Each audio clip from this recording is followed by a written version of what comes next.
Olá, gente. Bom dia. Tô gravando esse vídeo aqui hoje, quinta-feira, dia 8 de abril, e quero muito que vocês possam usufruir desse nosso bate-papo, né? Eu sou Ranúzia, sou casada com o João há 37 anos, temos 2 filhos, 2 netos, e eu trabalho com aconselhamento bíblico e sou uma das colaboradoras da Casa de Noemi. E eu quero hoje bater um papo sobre um assunto que muito interessa as mulheres e aos homens também. E é um assunto que eu acho que não tem ninguém que não goste ou pelo menos se interesse um pouquinho, que é o casamento. E eu quero especificar mais um aspecto, não o casamento como um todo, mas alguns aspectos que são pertinentes às mulheres, né? A nossa atuação para a manutenção, por exemplo, do casamento, né? Mas para chegar nesse entendimento, a gente vai precisar passear um pouquinho sobre alguns conceitos, alguns entendimentos anteriores, para a gente ver como é que funciona, né? O coração humano. Não só o coração feminino, mas o coração humano. E por que certas escolhas que a gente faz na vida, a gente precisa ter mais atenção ao fazê-las, né?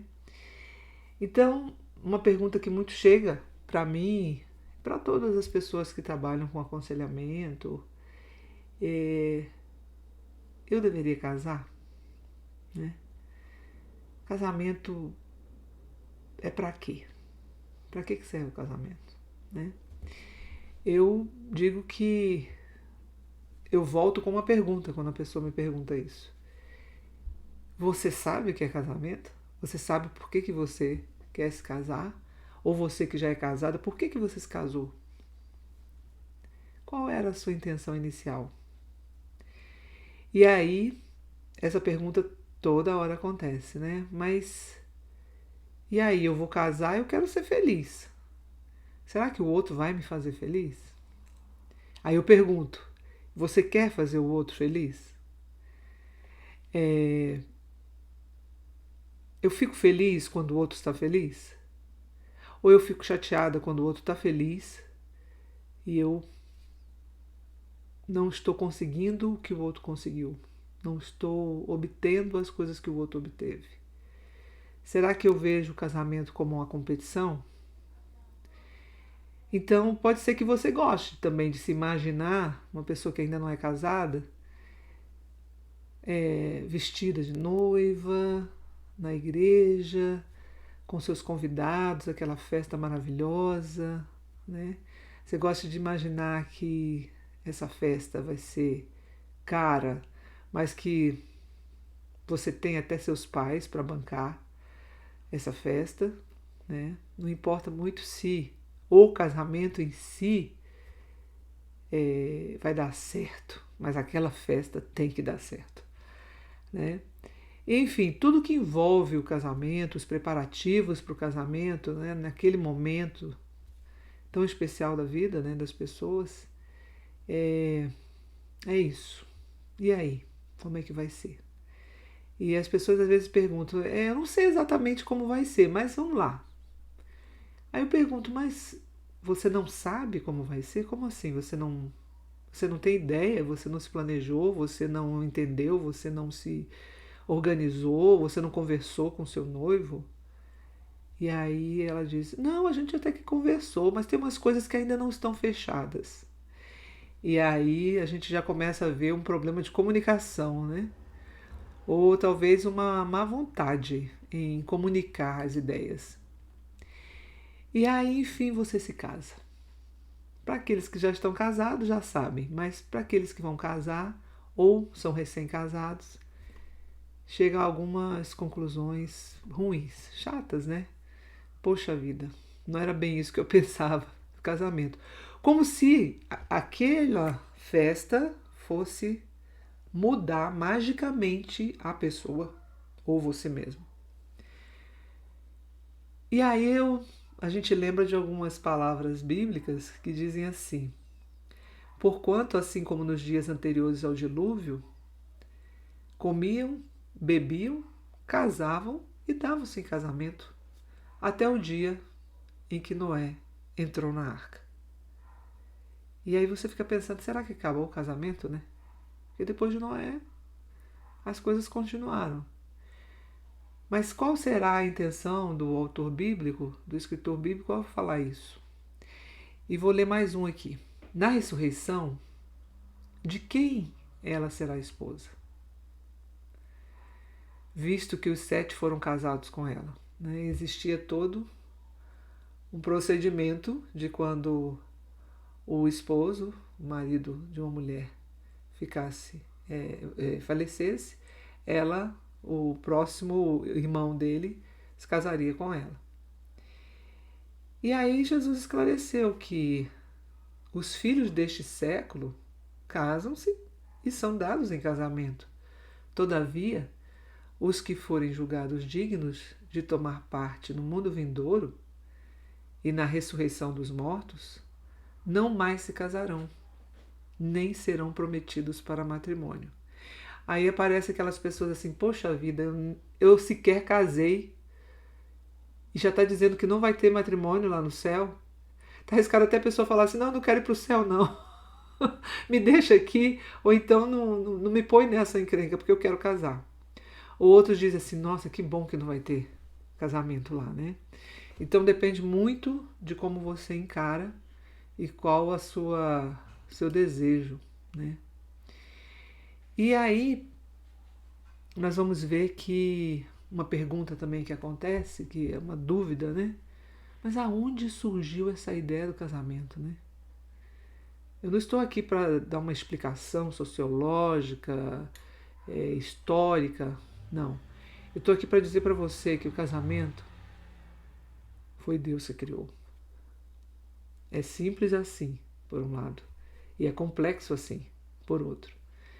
Então, quando você entende isso, e nós vamos ler aqui o versículo, ou algumas partes de 2 versículos de Gênesis, você vê que a sua mente começa a mudar, se você começar a pensar nessa perspectiva. E criou Deus o homem, à sua imagem, a imagem de Deus o criou. Homem e mulher os criou. E Deus os abençoou, e Deus lhes disse: frutificai, multiplicai-vos e enchei a terra, e sujeitai-a e dominai sobre os peixes do mar, e sobre as aves dos céus, e sobre todo o animal que se move sobre a terra. Por essa razão, o homem deixará pai e mãe e se unirá à sua mulher, e eles se tornarão uma só carne. Bom, aqui, gente, nesses trechos de versículos que eu li aqui, tem muita teologia. Tem muito conhecimento de Deus, de como que ele define as coisas e para que ele criou a mulher, criou o homem, a sua imagem e semelhança. E ele deu o mandamento: frutificai e multiplicai-vos, enchei a terra, sujeitai-a, dominai sobre os peixes do mar, sobre as aves do céu, sobre todo o animal que se move sobre a terra. Gente, até aí era criação pura, né? Era criação sem nenhuma contaminação do pecado, sem a queda. Então, até aí estava tudo muito bem, estava tudo muito ótimo. A mulher não reclamava de ter que se submeter ao seu marido, de ser uma ajudadora, uma auxiliadora idônea para ele. E estava tudo muito bem, né? E existe um pesquisador desse mundo evangélico, né, do mundo cristão, E ele, numa das pesquisas sobre casamento, e ele descobriu o quê? Que as pessoas, segundo ele, no pensamento dele, eu acho que foi mais uma opinião dele do que realmente um levantamento da pesquisa, ele falou assim, que as pessoas se casam por motivos errados, que não o amor. E aí eu pensei, se você disser para as pessoas, você casou sem amor? Ela, não, eu sempre amei, eu sempre fui apaixonada, né, pelo meu marido e tal. E aí você pensa, poxa, fui apaixonada, mas será que isso é amor? Então esse conceito de amor, que ele deixou meio em aberto, eu questionei, eu mesma questionei, que amor é esse? De que amor ele está falando, né? E realmente, eu concordo com ele que as pessoas se casam por motivos errados. Agora, se é esse amor ou que tipo de amor que ele se referia, não ficou muito claro para mim. O Tim Keller, ele citando o Park Popper, ele diz que o casamento costumava ser uma instituição pública, né, que visava o bem comum. E agora é um acordo particular que visa a satisfação dos indivíduos. Ou seja, o casamento costumava promover a ideia do nós, né, mas agora promove a ideia do eu, o eu egoísta, né, um eu que realmente infla, né, o ego da pessoa e ela quer saber dela mesma e não mais de ninguém, e nem da própria família. É muito curioso e comum o fato de que os casais eles procuram igrejas para se casarem. Isso foi uma curiosidade que eu mesma observei e tive. Eles recebem a bênção, né? Vão para a igreja, eu quero receber a bênção de um pastor ou de um padre, né? E aí eles começam a se distanciar após o casamento. Eles não se sentem na obrigação de buscar essa bênção para o resto da vida daquele casamento, né? E aí, para a família, para os filhos, enfim. E aí, tudo começa a acontecer, né? Algumas igrejas exigem que, uma vez que o casamento vai ser realizado ali, que os cônjuges tenham uma responsabilidade com aquela igreja, né? Que eles frequentem, que eles prestem culto ali. Enfim, existem igrejas e igrejas. Mas é muito interessante ver e muito até preocupante ver como que as pessoas querem a bênção, mas não querem o abençoador, que é o Senhor Deus. E outros mesmos simplesmente chamam um juiz de paz, né, um amigo, um familiar, né, e para oficiarem esse ato das alianças, né, desse casamento. Também muito curioso, né? Minimamente isso pode evidenciar um pensamento humano autocentrado, né? Desconhecimento do que significa o casamento e, consequentemente, isso facilita muito mais uma separação, né? Até às vezes imediata, ao ato do casamento, à cerimônia do casamento. Bom, então o que a gente pretende nesse pequeno vídeo, né? A gente pretende pensar um pouco sobre isso, investigar um pouco essa situação e como que a mulher, nós mulheres, podemos contribuir positivamente, de preferência, para a manutenção do casamento. Mas antes disso, como eu falei, eu preciso ainda esclarecer alguns pontos importantes para que nós cheguemos. Talvez a explicação mesmo sobre como a mulher pode contribuir fique para um segundo vídeo. Mas nesse é importante que a gente deixe claro alguns pontos. Bom, nós vamos ver também um pouco sobre a comunicação idólatra. O que significa isso? O que acontece? Para isso a gente vai entender um pouco o que significa idolatria e o ídolo, o que significa. Bom, enfim, Bauman, que é um sociólogo, um pensador dos nossos tempos, ele fala que a modernidade ainda contextualizando, tá? Nós estamos ainda fazendo uma contextualização da situação de hoje, de como a gente vive e o que as pessoas escrevem sobre isso. Então esse escritor ele fala o seguinte: a modernidade líquida em que vivemos traz consigo uma misteriosa fragilidade dos laços humanos, né? E ele chama de amor líquido. Ele fala que a insegurança inspirada por essa condição de fragilidade estimula desejos conflitantes de estreitar esses laços, né, de relacionamentos e ao mesmo tempo mantê-los frouxos.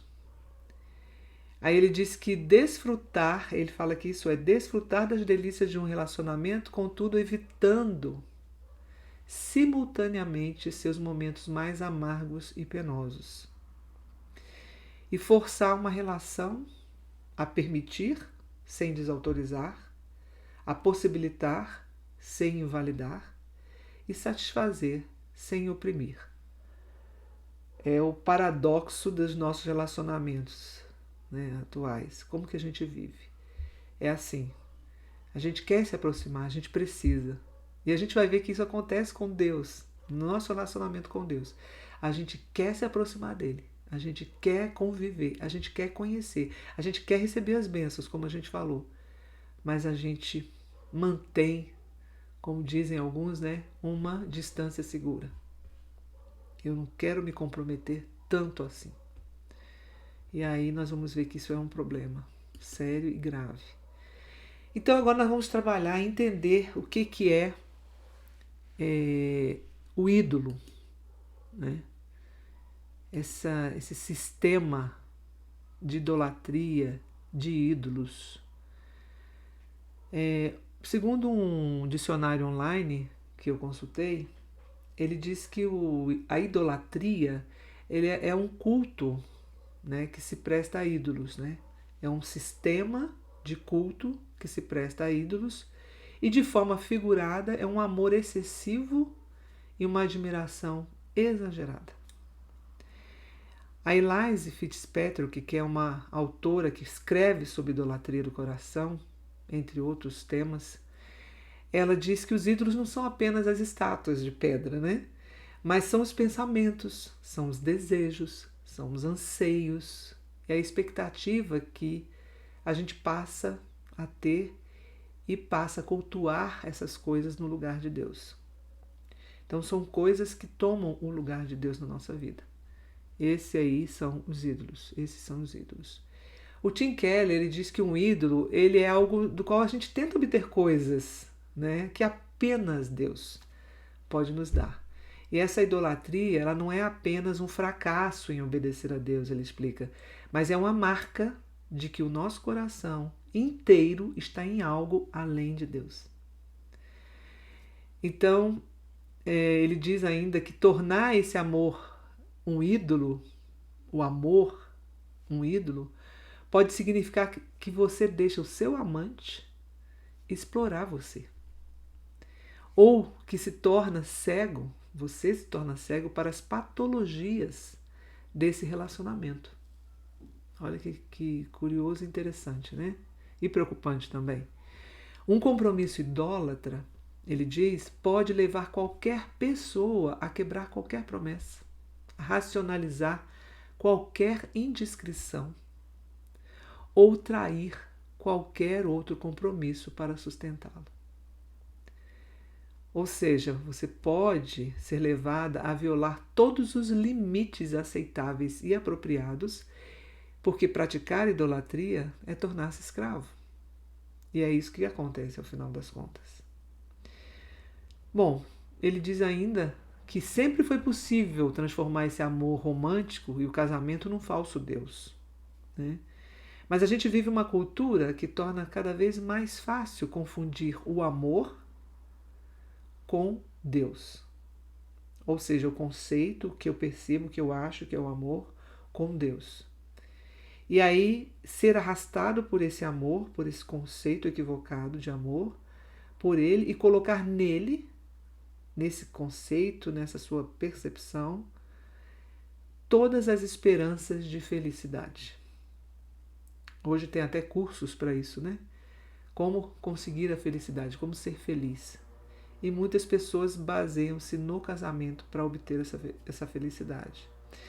Há várias maneiras, tá, pelas quais o amor romântico pode funcionar como uma droga. Aqui ele está citando um personagem bíblico, Jacó, que ele se apaixonou pela sua futura esposa e ele se submeteu a muitas coisas e ele se auto-enganou. Ele, para poder obter as coisas que ele queria, ele foi enganado pelo tio. Enfim, ele foi arrastado para essa dependência, essa droga que o ajudava também a escapar da realidade da vida dele. Isso ele fala, Tim Keller, ele fala que a droga ela nos ajuda, né? Esse amor que é transformado numa droga, essa paixão que nos leva a muitas viagens, ela nos faz escapar dessa realidade da vida. E aí a gente faz com que o nosso cônjuge, né, o nosso companheiro, ou até mesmo os nossos filhos passem a ser nossos salvadores. Porque ele diz que Jacó fez da Raquel a sua salvadora, né? E aí ele cita o trecho de uma música americana, vou ler em inglês, mas eu vou traduzir, é uma frase na verdade. You are nobody until someone loves you. Você não é ninguém até que alguém o ame.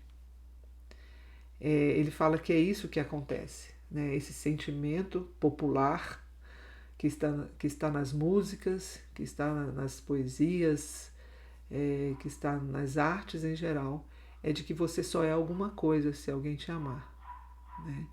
Se você for reconhecida, se você for amada. Então agora nós podemos fazer um pequeno teste.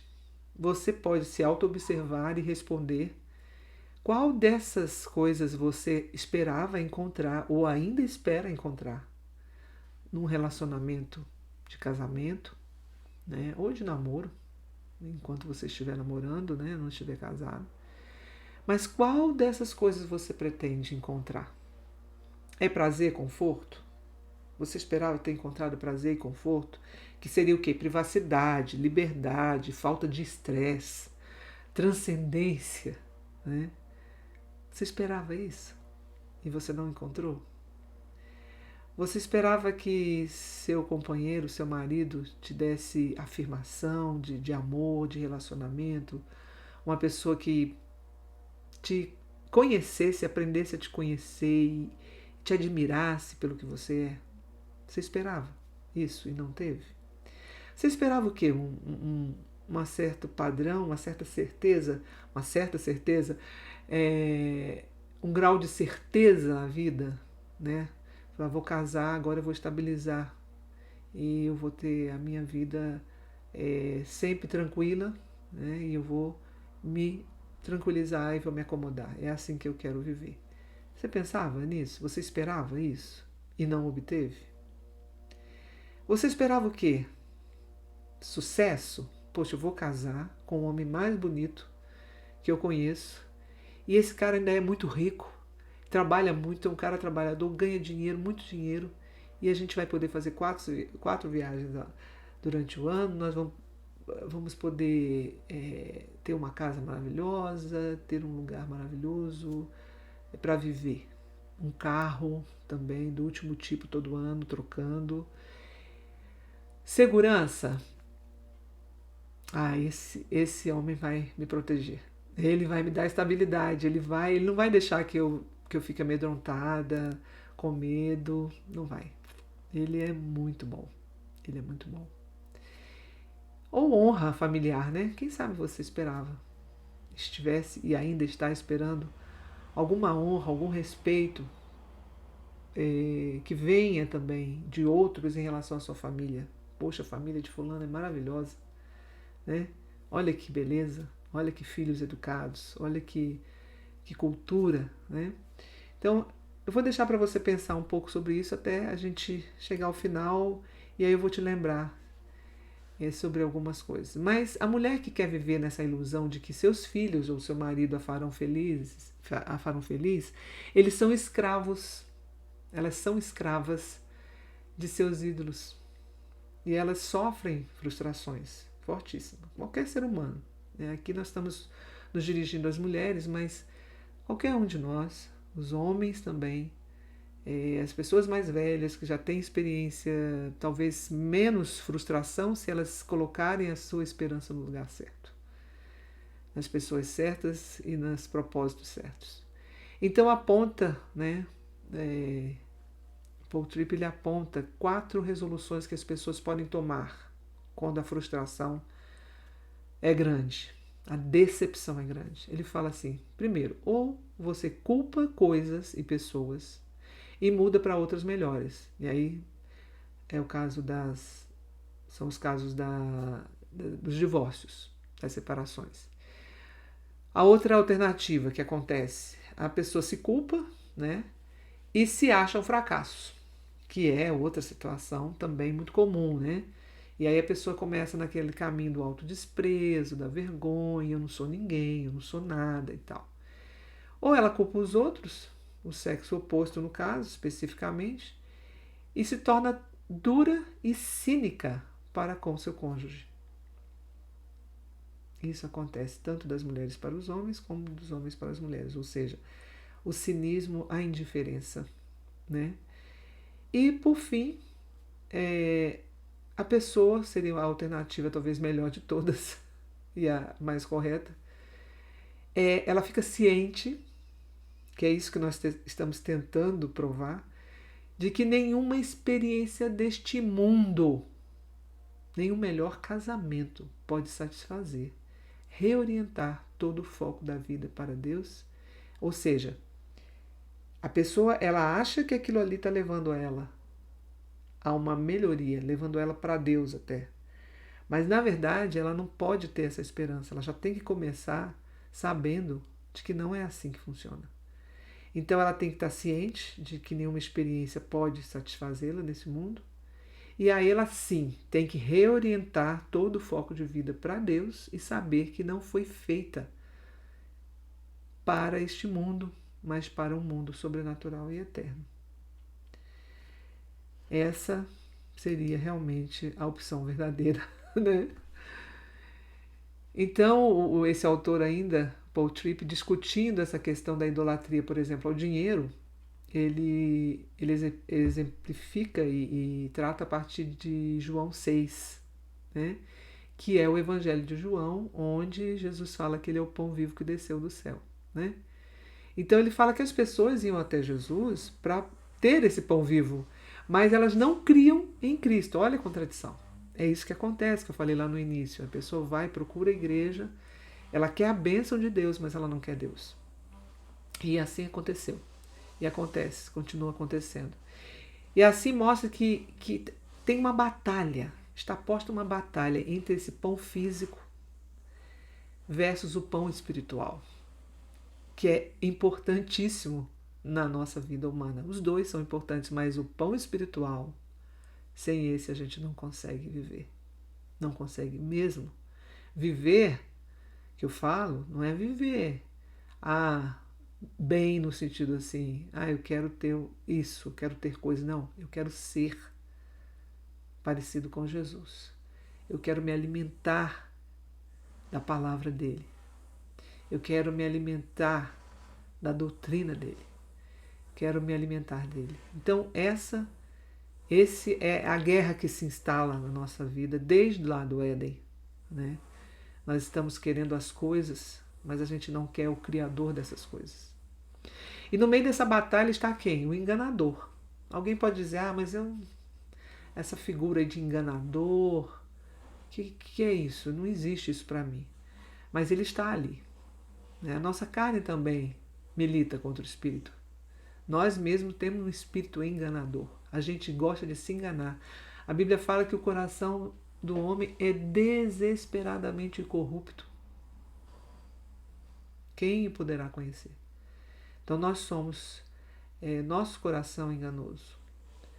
Então no meio dessa batalha está esse enganador que tenta fazer as pessoas, incluindo os cônjuges, acreditarem que a vida é apenas o pão físico. E essa mensagem, essa ideia, esse pensamento, segundo a análise desse autor, e a minha também, ela está na vida de cada pessoa. E nós, eu e ele, falamos isso, confirmamos, porque a palavra de Deus nos diz isso. Ela está na vida de cada pessoa desde o nascimento dela e diariamente ao redor delas. Por meio de toda a mídia, das influências, fazendo crer que a vida consiste em quanto pão físico se é capaz de ganhar, manter e usufruir. E essa batalha, ela está descrita na Bíblia, como eu já disse, como estando, por exemplo, na tentação que Satanás fez a Cristo, na venda do Messias por Judas, né? E essa batalha é uma maneira muito potente da tendência humana de trocar a adoração e o serviço ao Criador pela adoração e serviço da coisa criada, como nós já vimos falando. O David Powlison, que foi um conselheiro cristão, um homem de Deus, pastor, que já faleceu agora até pouco tempo, ele lembra que ele trabalha com o conceito de codependência, que a psicologia utiliza, para mostrar que essa codependência, no fundo, é uma co-idolatria, né, biblicamente falando, a partir das lentes bíblicas, né? Então, ela é uma co-idolatria. E segundo o entendimento dele e experiência, a co-idolatria ela surge de forma recorrente entre os cônjuges e entre pais e filhos, né? Então, para ele, os ídolos eufuncionais, né, eles são a solução nos sistemas de terapia. Então, no sistema de terapia, na psicoterapia, o que acontece? Tenta se tornar a pessoa funcional. Ela não está funcionando, ela está funcionando mal, ela não está conseguindo viver. Então, a terapia trata a pessoa para ela elaborar aquelas questões dela, aqueles conflitos que ela vive internos, ou mesmo de relacionamentos, para ela aprender a lidar.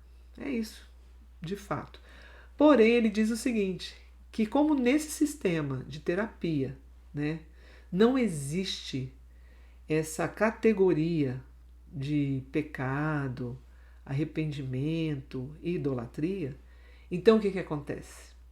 As pessoas elas são levadas, até um cristão sincero, se ele não estiver atento, ele é levado a manter, porque eles não têm essa categoria, então eles não vão ajudar essa pessoa a lidar com os ídolos do coração dela. Então esse sistema vai ficar intacto, o sistema da idolatria, né? E aí vão reabilitar e reconstruir o que David Powlison chama, com base na palavra de Deus em Romanos 1, a impiedade. E essa impiedade vai ser reconstruída de maneira que ela funcione com maior sucesso. Ou seja, a pessoa não tem arrependimento, né? Nessa terapia, ninguém vai dizer, porque a terapia não está aí para isso mesmo, né? Os próprios psicólogos dizem isso. Nós não estamos aqui para ser a sua igreja, o seu pastor, a sua Bíblia, né? Os psicólogos dizem isso. Mas você pode resolver o seu problema. E muitas vezes eles falam, se perdoe, né? Até usam essas categorias de uma forma distorcida, mas você precisa se perdoar, né? Você precisa ter autoestima. E a gente sabe que a autoestima desculpe aí, gente, vou tomar uma aguinha. A gente sabe que a autoestima, né, já é dada por Deus, né? Quem nos estima e quem nos dá a estima correta é o Senhor. Bom, não vou entrar na questão, a gente pode depois em algum outro áudio a gente conversar mais um pouco sobre isso. Se vocês tiverem dúvidas, vocês podem até colocar que eu posso responder no próximo áudio. Então, seguindo mais um pouquinho, no relacionamento do casal existe o que a gente chama de conversa idólatra. Essa comunicação, né? A gente sempre fala o emissor, a mensagem, o receptor e os ruídos, né? Tem mais ruídos, né, gente? Às vezes tem mais ruído do que outra coisa, né? Se a gente realmente não estiver atento. Então, o Paul Tripp, num livro chamado Guerra de Palavras, ele trabalha essa ideia. de que a conversa, o diálogo do casamento, do casal, ele pode ser uma conversa idólatra, pode ser uma conversa idólatra. Como assim, Ranuzi? Conversa idólatra? O que é isso? Por favor, me explica. Vou explicar, gente. Sabe aquela conversinha que houve lá no jardim da serpente com a Eva? Você lembra dessa história? Eu sei que vocês que leem a Bíblia conhecem, quem não lê também já ouviu falar. Então vamos lá. Eu vou ler uns trechozinhos, saltando outros aqui e tal, só para você se lembrar dessa história. E a serpente disse à mulher: é assim que Deus disse? Não comereis de toda a árvore do jardim? E a mulher respondeu: mas do fruto da árvore que está no meio do jardim, a gente não pode comer, nem tocar, para que a gente não morra. Aí a serpente disse à mulher: certamente não morrereis, porque Deus sabe que no dia que deles comerdes se abrirão os vossos olhos, e sereis como Deus.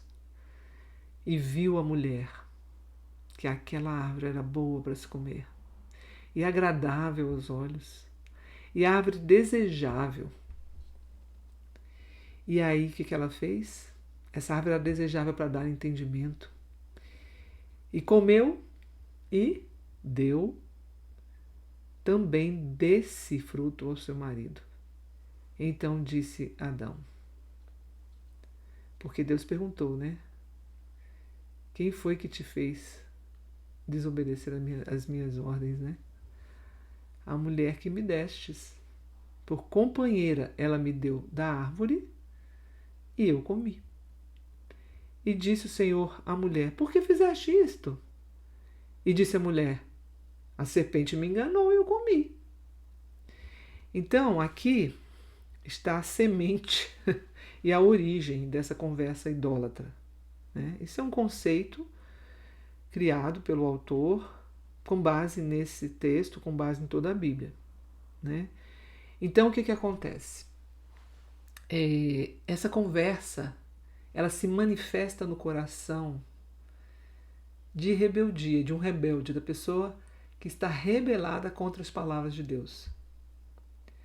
Então você vê ali que a serpente coloca dúvidas e a Eva cai direitinho. Ela é mesmo, né? Ela até inventou uma história ali que Deus não tinha falado. Para você ver, ela queria realmente se colocar como centro daquela conversa ali. Ela queria mostrar a inteligência dela. E ela falou de coisas que Deus não tinha falado. Por exemplo, uma coisa que ela falou, que ele falou para nem tocar, mas a ordem não era essa. A ordem era para não comer. Podia comer de todas as árvores, mas aquela ali, ela não deveria comer. Então, é isso que acontece numa conversa em que Deus não é o centro. É exatamente isso. A gente começa a colocar outras coisas, inventar coisas, mentir, aumentar, distorcer, né?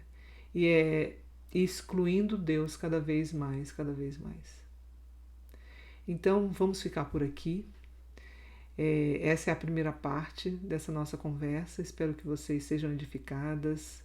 Todos que puderem assistir e estiverem assistindo, divulguem esse trabalho de orientação, de aconselhamento, de bate-papo espiritual, né? E é isso. Tenham uma semana, um final de semana abençoado. Deus abençoe. Tchau.